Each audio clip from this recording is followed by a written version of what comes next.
Sir യഥാർത്ഥത്തിൽ ഇന്നലെ നടന്ന ഹർത്താൽ വലിയ തോതിൽ ഫലവത്തായെന്ന് തോന്നുന്നുണ്ട്. ഇപ്പൊ പ്രത്യേകിച്ച് ദളിതന്റെ ഹർത്താലിനോട് കേരളത്തിനൊരു ഐക്യമുണ്ട്. ദളിതന്റെ ഹർത്താൽ എന്നുള്ളതല്ല, അതിപ്പോ ജനം അങ്ങനെയൊന്നും വിചാരിച്ചിട്ടല്ല. ഹർത്താൽ എങ്ങനെയാണ് ജനം നോക്കും. അപ്പോൾ വലിയ വലിയ ആളുകളാണ് പ്രഖ്യാപിക്കുന്നതെങ്കിൽ, ഇപ്പൊ BJP ആണ് പ്രഖ്യാപിക്കുന്നതെങ്കിൽ, ഇനിയിപ്പോ CPM ഒക്കെയാണ് പ്രഖ്യാപിക്കുന്നതെങ്കിൽ അവര് ഹർത്താലൊക്കെ വളരെ കൃത്യമായി ആഘോഷിക്കും. ഒരാളും പുറത്തേക്ക് കഴിയുന്നതും ഇറങ്ങില്ല. രണ്ട് സൈഡ് ഉണ്ട് കേട്ടോ ഇതിന്. ഇപ്പൊ CPM ആണ് ഇന്നലെ ഹർത്താൽ പ്രഖ്യാപിച്ചിരുന്നെങ്കിൽ ഇവിടെ വലിയ മറ്റേ മാധ്യമ പുലികളൊക്കെ കിടന്ന് ഭയങ്കരമായിട്ട് പറഞ്ഞാനെ. കാരണം ഇത് വളരെ മോശപ്പെട്ട ഹർത്താലാണ്, ജനസ്വാതന്ത്ര്യത്തെ തടയുകയാണെന്നൊക്കെ പറഞ്ഞാൽ എന്താണെങ്കിലും അത്ര വലിയ രോഷം ഇന്നലെ ഉണ്ടായില്ല. പിന്നെ ചില ആളുകളൊക്കെ ഇന്ന് പറഞ്ഞിട്ടുണ്ട്. രണ്ടാമത്തെ കാര്യം എന്താണെന്ന് വെച്ചിട്ടുണ്ടെങ്കിൽ ഇവർക്ക് വലിയ ബലമൊന്നുമില്ലാത്തൊരു സംഘടനയാണ് എന്നുള്ളതൊക്കെ ആളുകൾക്കറിയാം. അത് നമ്മൾ മനസ്സിലാക്കാനായിട്ട് ശരിക്കും തലേ ദിവസം നമ്മൾ ലിക്കർ ഷോപ്പിലും കോഴിക്കടയിലൊക്കെ ഉള്ള തിരക്കുമൊക്കെ ആകും. കാരണം വലിയ സംഘടനകളൊക്കെയാണ് പ്രഖ്യാപിക്കണമെന്നുണ്ടെങ്കിൽ കോഴിക്കടയിലും ലിക്കർ ഷോപ്പിന്റെയൊക്കെ മുമ്പിലൊക്കെ ഭയങ്കര തിരക്ക് ആയിരിക്കും. കാരണം വെച്ചാൽ നാളെ ഇത് ആഘോഷിക്കാം, സെലിബ്രേറ്റ് ചെയ്യാം, കമോൺ എന്ന് പറഞ്ഞ് എന്ത് ചെയ്യും, ഓണവും വിഷുവും ഒക്കെ പോലെ ജനം അത് ആഘോഷിക്കാൻ വേണ്ടി തയ്യാറാവും. ഇത് പക്ഷേ ജനത്തിന് അങ്ങനെയല്ല. ഇത് എതിരിടാൻ അവർ തീരുമാനിച്ചു, അല്ലെങ്കിൽ അവർക്ക് ഇതൊന്നും കോഴി കൂട്ടുമായിട്ട പോലെ ആയിപ്പോകും എന്നൊക്കെ അവർക്ക് തോന്നിയിരുന്നു. അതുകൊണ്ട് എല്ലാവരും തന്നെ പുറത്തേക്ക് ഇറങ്ങി. പക്ഷെ പുറത്തേക്ക് ഇറങ്ങിയപ്പോഴാണ് ദളിത് സംഘടനകളിലെ ചില ആളുകളൊക്കെ തന്നെ, അതൊക്കെ വളരെ ചെറിയ സ്ഥലങ്ങളിലേ ഉണ്ടായിട്ടുള്ളൂ, ഒരു ചെറിയ സ്ഥലങ്ങളിലൊക്കെ തന്നെ വലിയ പ്രശ്നം ഉണ്ടായി. ഒരു സംഭവം ഇപ്പൊ തിരുവല്ലയിൽ ഉണ്ടായതാണ് വലിയ വ്യാപകമായിട്ട്. ഇന്നിപ്പോ മനോരമയൊക്കെ റിപ്പോർട്ട് ചെയ്തിട്ടുണ്ട്. തിരുവല്ലയിൽ ഉണ്ടായത് അങ്കമാലിയിൽ നിന്ന് ക്യാൻസർ ചികിത്സക്ക് വേണ്ടിയിട്ട് തിരുവല്ലയിൽ എത്തിയതാണ്. അപ്പൊ തിരുവല്ലയിൽ എത്തുന്ന ആളുകളോട് അവരങ്ങ് പോട്ടെ എന്ന് വിചാരിച്ചാൽ മതി. അപ്പൊ അതിന് പകരം എന്താ, നിങ്ങൾ മരിക്കട്ടെ, അത് കുഴപ്പമില്ല, 10 ദിവസം പ്രഖ്യാപിച്ചതാണ്, എന്നിട്ട് ഹർത്താൽ പൊളിക്കാൻ വേണ്ടി ശ്രമിക്കുകയാണോ എന്നൊക്കെ ചോദിച്ച് തടഞ്ഞു നിർത്തി. ഇതൊക്കെ കാണുമ്പോൾ സ്വാഭാവികമായിട്ടും പ്രഖ്യാപിച്ച സംഘടനകൾക്കെതിരെ വലിയ രോഷമേ ഇതുകൊണ്ട് ഉണ്ടാവുള്ളൂ. പണ്ട് നമുക്ക് ഓർമ്മ ഉണ്ടാവുമല്ലോ, ഇതുപോലെ തന്നെ മറ്റേ വാട്സാപ്പ് ഹർത്താൽ നടത്തിയതാണ് മറ്റേ PFIയും SDP ഒക്കെ ചേർന്നിട്ടാണ്. SDP-ക്കാർ ഇത്തവണ എന്ത് ചെയ്തിരുന്നു കേട്ടാ, പിന്തുണ പ്രഖ്യാപിച്ചിരുന്നു ഈ ഹർത്താൽ. പിന്നെ ഈ ഹർത്താൽ എന്ന് പറയുമ്പോൾ ജനം എതിർക്കുന്നതിനൊക്കെ എനിക്ക് വിയോജിപ്പുണ്ട് ചില കാര്യങ്ങളിൽ. കാരണം എന്ന് വെച്ചാൽ നമ്മുടെ അടുത്ത ഒരു വരേണ്യ വർഗമൊക്കെ തന്നെ ഈ ഹർത്താൽ വിജയിക്കണമെന്ന് യഥാർത്ഥത്തിൽ ആഗ്രഹിച്ചിരുന്നില്ല. മനസ്സിലായി? അങ്ങനെ ഒരു നരേറ്റീവ് ബിൽഡ് ചെയ്തു. അല്ല, ഇതിനൊക്കെ ഒരു പരിഹാരമാണോ ഈ ഹർത്താൽ കൊണ്ടൊക്കെ? ഇതിനൊക്കെ ഒരു പരിഹാരമാണോ? ഈ ലോകത്ത് നമ്മൾ അറിയേണ്ട ഏറ്റവും പ്രധാനപ്പെട്ട കാര്യം എന്ന് പറഞ്ഞാൽ, ഇപ്പൊ ഹർത്താലോ ഏത് സമരവും എന്തിനും പരിഹാരമാണോ എന്നൊക്കെ ചോദിച്ചാൽ പരിഹാരമാണ്. ഉപ്പ് സത്യാഗ്രഹം നടത്തുമ്പോൾ ഇന്ത്യക്ക് സ്വാതന്ത്ര്യം കിട്ടും എന്ന് ചോദിച്ചാൽ ചോദിക്കാം. പക്ഷെ താങ്കൾ അറിയേണ്ടത്, ഇതൊക്കെ നമുക്ക് കേൾക്കുമ്പോൾ പെട്ടെന്ന് ശരിയാണെന്ന് തോന്നും, പക്ഷെ അതല്ല സത്യം. ഏത് ലോകത്തും മാറ്റം കൊണ്ടുവരണത് ഇതുപോലെയല്ലോ കേവലം 90% ആളുകളും പിന്തുണച്ചിട്ടൊന്നുമല്ല. ഒരു 10% ആളുകൾ അതിനുവേണ്ടി ഇറങ്ങിത്തിരിക്കുകയും അവർ ജനത്തെ ബോധ്യപ്പെടുത്തുകയൊക്കെ ചെയ്യുമ്പോഴാണ് എന്ത് ചെയ്യുന്നത്, ഇത്തരത്തിലുള്ള കാര്യമാറ്റം ഉണ്ടാവുന്നത്. പക്ഷെ ഈ ഹർത്താലിന്റെ പിന്നിൽ അങ്ങനെയുള്ള ഒരു കാര്യം മാത്രമാണെന്ന് ഞാൻ വിചാരിക്കുന്നില്ല. യഥാർത്ഥത്തിൽ ഇത് ഒരു UDF-ഉം കോൺഗ്രസും ഒക്കെ സ്പോൺസർ ചെയ്തിട്ടുള്ള ഒരു ഹർത്താൽ കൂടി ആയിരുന്നു. അതിന്റെ പ്രധാനപ്പെട്ട കാര്യം അവർക്കറിയാം, അവർക്കായിട്ടൊരു ഹർത്താൽ പ്രഖ്യാപിച്ചാൽ ചിലപ്പോൾ ജനരോഷം ഉണ്ടാവും, വിയോജിപ്പുണ്ടാവും എന്നൊക്കെ അറിയാം. അപ്പൊ അതിന് പകരം ഒരു ഹർത്താൽ നടത്തിയതാണ്. കാരണം എന്ന് വെച്ചാൽ ഇതിൽ നിതിന്റെ മരണവുമായി ബന്ധപ്പെട്ടാണ് ഈ ഹർത്താൽ. നിതിന്റെ ഒരു മരണവുമായി ബന്ധപ്പെട്ട് അത്തരത്തിലുള്ള ഒരു ഹർത്താലിന് പോകണോ എന്നുള്ള കാര്യത്തിൽ എനിക്ക് ഇപ്പോഴും സംശയം ഉണ്ട്. ദളിത് പീഡനമൊക്കെ തന്നെ വലിയ സീരിയസ് ആയി നമ്മൾ അഡ്രസ് ചെയ്യേണ്ട ഒരു വിഷയം ആണ്, അത് സംശയമൊന്നുമില്ല. പക്ഷെ അതിന് ഈ ഹർത്താലാണോ പോംവഴി എന്ന് താങ്കൾ ചോദിച്ചിട്ടുണ്ടെങ്കിൽ അതൊരു വലിയ കാര്യമാണ്. കാരണം ഹർത്താൽ ഒന്നാമത്തെ ഇത് നിതിനോട് പോലുള്ള ഒരു ദേഷ്യമുണ്ടാക്കും ആളുകൾക്ക് എന്നുള്ളതിനും അപ്പുറത്തേക്ക് ഇതൊരു പൊതുവികാരമായി മാറ്റാനായിട്ടോ അല്ലെങ്കിൽ അതിന്റെ പ്രചരണത്തിനോ ഒന്നും ഇവർക്ക് കഴിഞ്ഞിട്ടില്ല എന്നുള്ളത് ഒരു വസ്തുതയായിട്ടുള്ള കാര്യം ആണ്. പിന്നെ ഞാൻ വിചാരിക്കുന്ന ഒരു കാര്യം എന്ന് പറഞ്ഞാൽ, ഇതിപ്പോ CPM അധികാരത്തിൽ ഇരിക്കുന്നതുകൊണ്ടുകൂടിയാണ് ഈ ഹർത്താൽ നടത്തിയിട്ടുള്ളത്. ഇപ്പൊ സണ്ണിയം കവിക്കാടിനെ പോലെയുള്ള ആളുകൾക്കൊക്കെ തന്നെ കോൺഗ്രസ് ഒക്കെ തന്നെ സീറ്റൊക്കെ ഓഫർ ചെയ്തിരുന്നു എന്നുള്ളത് എല്ലാവർക്കും അറിയാവുന്ന കാര്യമാണ്. അപ്പൊ അത്തരത്തിൽ ഒരു ദളിത് പിന്നോക്ക ജനവിഭാഗങ്ങളെയൊക്കെ തന്നെ കൂടെ പിടിക്കാനായിട്ട് UDF ശ്രമിച്ചിരുന്നു. അതുപോലെ തന്നെ UDF സ്പോൺസേർഡ് ആയിട്ടുള്ള ഒരു സമരമായിരുന്നു ആശാ സമരം എന്നുള്ളതൊക്കെ നമുക്ക് കൃത്യമായിട്ട് അറിയാം. അപ്പൊ അത്തരത്തിലുള്ള ഒരു സമരത്തിന്റെ ഭാഗമായിട്ടാണ് ഇതും കൂടി എന്ത് ചെയ്തിട്ടുള്ളത്, സംഭവിച്ചിട്ടുള്ളത്.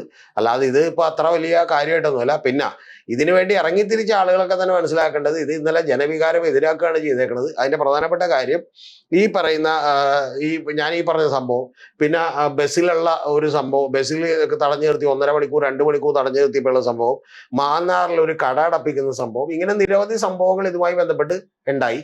പക്ഷെ ഒരു കാര്യം കൂടി ഞാൻ പറഞ്ഞു വെക്കാം, ഞാൻ 2 കൊല്ലത്തിലും കാലഘട്ടമല്ല, ഞാൻ കൃത്യമായിട്ടുള്ള അഭിപ്രായം പറയണ, ഒരു ഡിസ്പ്രപ്പോർഷനേറ്റ് ആയിട്ടുള്ള വിമർശനവും ഈ സർക്കാർ ഹർത്താലിനെതിരെ ഉണ്ടായിട്ടുണ്ട്. അതായത് CPM അല്ലെങ്കിൽ കോൺഗ്രസ് ഒക്കെ ആചരിക്കണമെങ്കിൽ ഈ ഹർത്താലിന് വലിയ പ്രശ്നം തോന്നൂല. താങ്കൾ പറഞ്ഞ പോലെ ഇതൊരു ദളിത് സംഘടനയൊക്കെ അല്ലേ എന്ന് പറയുന്ന ഒരു കാര്യവും കൂടി ഇതിന്റെ ആളുകൾ ആ ഒരു രീതിയിലാണ് കണ്ടതും പിന്നെ എതിർക്കാനൊക്കെ അതുകൊണ്ടാണ്. ആ സമയം ഇപ്പൊ CPM ആണ് അല്ലെങ്കിൽ BJP ഒക്കെ ആണെങ്കിൽ ഇതുപോലെ എതിർക്കാൻ കഴിയില്ല, മനസ്സിലായ? പിന്നെ എതിർക്കും ആളുകൾക്ക്. അവനവന് നിവൃത്തിയില്ലാതെ വന്നവൻ എന്തിനെ എതിർക്കും? ഞാനിപ്പോ ഒരു ഹർത്താലിന് ഞാൻ കലൂര് ജംഗ്ഷനിൽ നിൽക്കുകയാണ്. അപ്പൊ കലൂർ കടവന്തറ റൂട്ടിൽ നിന്നൊരു ഇന്നോവ ചീറിപ്പാഞ്ഞു വരെയാണ്. ഒരു 50-60 പേരുണ്ട് അവിടെ തടയാനായിട്ട്. ആ തടയാൻ വേണ്ടി വന്ന് അദ്ദേഹം വണ്ടി ചവിട്ടി ഇങ്ങനെ നിർത്തുമ്പോൾ തന്നെ തൊട്ട് സൈഡിൽ ഞാൻ എന്റെ വണ്ടി നിൽക്കുന്നുണ്ട്. വേദന ഇയാൾ ഗ്ലാസ് ഇങ്ങനെ താഴ്ത്തിയിട്ട് എന്താ കാര്യം എന്താന്ന് ചോദിച്ചു. അപ്പൊ ഒരു 50 പേര് 60 പേര് നിൽക്കുന്നുണ്ട്. അർജുൻ അറിയാൻ 60 പേര് നിൽക്കുമ്പോൾ ഇയാള് എന്താ കാര്യം ചോദിച്ചപ്പോൾ ഇയാൾ പറഞ്ഞു എന്റെ കൊച്ചിനെ വയ്യാതെ നടക്കണം, എനിക്ക് പോകണമെന്ന് പറഞ്ഞു. അപ്പൊ സത്യം പറയണമെങ്കിൽ അയാള് അടുത്തത് ശരിക്കും പറഞ്ഞാൽ അയാളോട് ഇവരെല്ലാരും വഴിമാറി കൊടുത്തിട്ട് പറഞ്ഞു വിട്ടു. എന്താ കാര്യം എന്ന് വെച്ചാൽ അയാളെ കൊച്ചു വയ്യാതെ വൈഫിന്റെ വീട്ടിലായിരുന്നു. വൈഫിന്റെ വീട്ടിൽ നിന്ന് നേരെ എന്ത് ചെയ്തേക്കാണ്, ഹോസ്പിറ്റലിലേക്ക് കൊണ്ടുവന്നേക്കാണ്. അപ്പൊ ഇയാള് രണ്ടുപേരും ഒരാളെ തന്നെയാണ്. വൈഫിന്റെ വീട്ടിൽ നിന്ന് ഹോസ്പിറ്റലിലേക്ക് കൊണ്ടുവന്നു. തൃപ്പൂണിത്തുറയൊക്കെ കണ്ടാണ് ഹോസ്പിറ്റലിലേക്ക് കൊണ്ടുവന്നു. അപ്പൊ ഇയാള് കലൂരിലെ ഹോസ്പിറ്റലിലേക്ക് വരികയാണ്. ആ വരുമ്പോഴത്തേക്കും അയാളുടെ പരിഭ്രമവും അയാളുടെ പരിഭ്രാന്തിയൊക്കെ കാണാം. സത്യം പറഞ്ഞിട്ടുണ്ടെങ്കിൽ എന്നിട്ട് ഒരു തടഞ്ഞിരുന്നെങ്കിൽ ചിലപ്പോൾ അയാൾ വണ്ടി ഓടിച്ചേനെ കയറ്റിയാനായിട്ട് പോകും. കാരണം അത്ര ടെൻഷനിലാണ് അയാള്. വളരെ ആചാരഭാഗമായിട്ടുള്ള ഒരു മനുഷ്യൻ. ഈ സമരക്കാർക്ക് ജീവൻ നഷ്ടപ്പെട്ടെ. അപ്പൊ അതുകൊണ്ട് ഇത് ആളുകൾ പ്രതികരിക്കും അവനവന്റെ ആവശ്യം വന്നാൽ. പിന്നെ ഹർത്താലൊക്കെ ആകുമ്പോൾ നമ്മുടെ നാട്ടില് മിക്കവാറും ആളുകൾ ഈ പറഞ്ഞ പോലെ മധുര പാനീയങ്ങളൊക്കെ മേടിച്ചു വെച്ചിട്ട് എന്ത് ചെയ്യും, വീട്ടിൽ ചിക്കനൊക്കെ വറുത്തിരിക്കാം, എല്ലാവരും കൂടി ഉണ്ടാകാവുന്ന ഒരു ദിവസമാണല്ലോ, അല്ലെങ്കിൽ കമ്പനിയെ കൂടി ഇരിക്കാം എന്ന് വിചാരിച്ചാണ് എന്ത് ചെയ്ത്. പിന്നെ ഏറ്റവും വലിയ തമാശ ഉണ്ട്, ബൈക്ക് ഓടിച്ചു പോകുന്ന ആളുകളെ തടഞ്ഞിട്ടുണ്ട്. ഈ തടയാൻ വേണ്ടി വന്ന ഒരു ബൈക്ക് ഓടിച്ചു വന്നേക്കണം. ഇത്തരത്തിലുള്ള കാര്യങ്ങളൊക്കെ ഉണ്ട്. തടയാൻ വരുന്നവരും ബൈക്ക് ഓടിച്ചു വരുന്നു. ഇതില് രണ്ട് കാര്യം നമുക്ക് പറഞ്ഞേ പറ്റൂ. ഇതിന് ഹർത്താലുകൾ നടത്തേണ്ടത് ഇങ്ങനെയാണോ എന്ന് ചോദിച്ചാൽ അത് എതിരായിട്ടുള്ള ജനവികാരം ഉണ്ടാക്കുക എന്നുള്ളത് ഒന്നാമത്തെ കാര്യമാണ്. രണ്ടാമത്തേത് ഈ ഹർത്താലുകൾ സ്പോൺസേഡ് ആണ് എന്ന് പറയുന്ന കാര്യം എനിക്ക് നല്ല കൃത്യമായി എന്റെ ബോധ്യത്തിൽ ഇത് സ്പോൺസേഡ് ആണ്.